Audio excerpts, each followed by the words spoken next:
Hey guys, how's it going? So I'm giving this whole vlog thing a try for once. I thought I'd give you guys an update on the car. It hasn't been running for a couple of months. I've been having pretty annoying electrical issues. We aren't 100% certain what they are. We are confident it's the CAS, but have done no proof testing of that.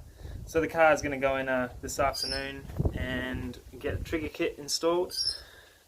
And fingers crossed that fixes those issues, hopefully.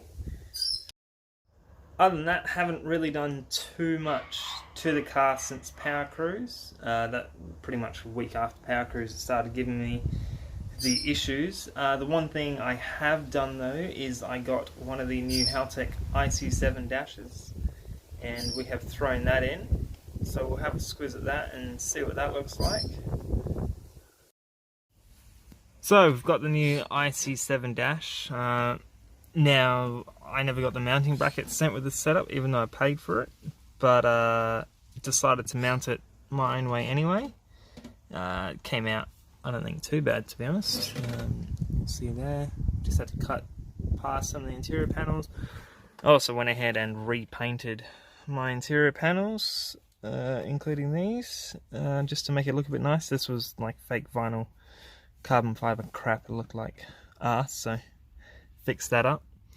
And yeah, there it is. So I'll turn the dash on and we'll go through some of the settings that I put in.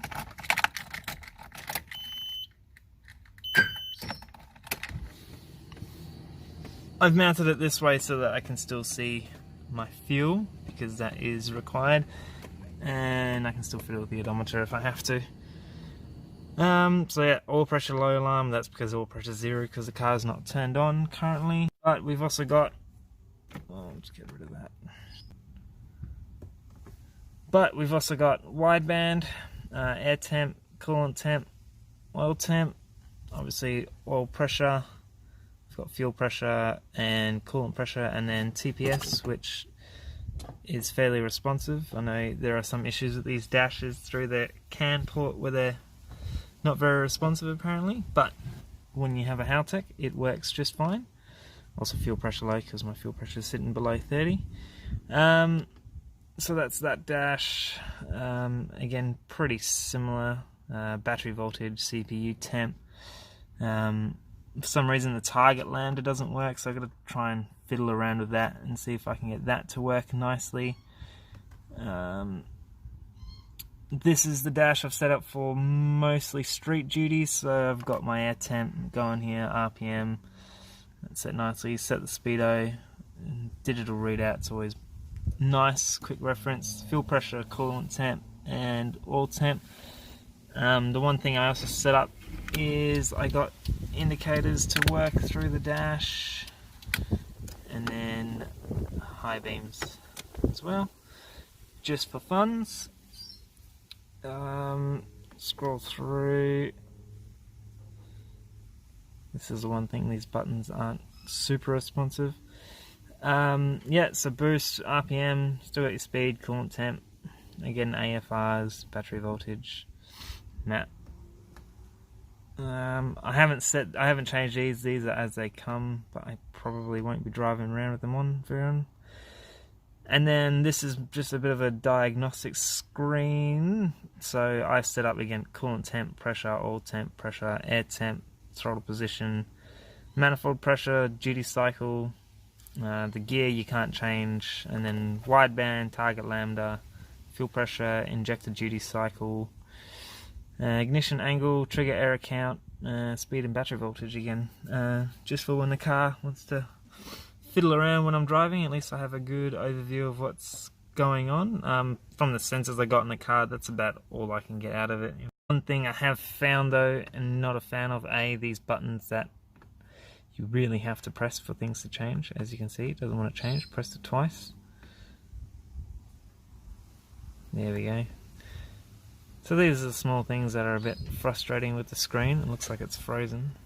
I'll reset it. I have been having issues with the software as well. It's a bit buggy. I mean, sometimes it'll change value and then it's not what you want, and then it won't change it again. So it's a bit frustrating. But the screen display is super bright. I have driven the car once with it, and I could read everything fine. The glare wasn't that bad. I am waiting for a little additional visor to come. But yeah, other than that, I think it's worthwhile. Those will always come up when the car's not on, because the pressures are low when the car's not on. But yeah, it's pretty handy, so I can't wait to get the car running again and then see how that all turns out. And we've got the trigger kit here from PRP still in its packaging, so the car's going to WA Racing Developments this afternoon. Hopefully Mike and his magic can fix the issues we're having. I'm hoping. But yeah, that's it. On that, I'll start the car, and you can see the gauge.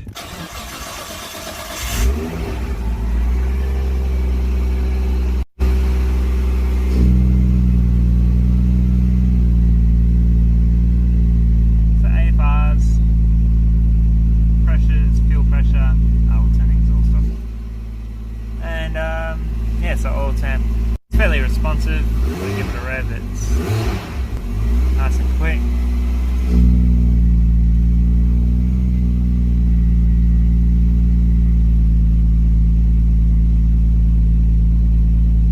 Yeah, looks good.